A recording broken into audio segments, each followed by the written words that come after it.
Kung hindi mo pa ito nagagawa sa bok choy, naku po, ay nahuhuli ka na. Alam mo bang ito'y pang restaurant? Halika tuturuan kita. Eri nga yung mga baby bok choy, nakapatid ng pechay. Kung wala ka din naman bok choy, pwede mo din gamitin yung pechay. Eric, nagpainit tayo ng tubig at iba-blanch lang naman natin ito. Hindi naman natin lulutuin. Pagkasawsaw, ahon, tapos ilagay sa malamig na tubig o kaya ay tubig na merong yelo. Para naman sa sauce natin, tubig, cornstarch. Tapos maglalagay tayo ng toyo, paminta, garlic powder, sesame oil, oyster sauce, liquid seasoning, at konting asukal.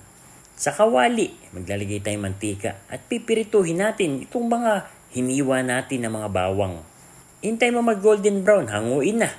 Itabi mo muna dahil gagawin na natin yung sauce. Butter, tapos panibagong bawang na naman. Ere na yung sauce na ginawa natin. Pagkulo, itabi mo na at aayusin na natin itong mga bok choy.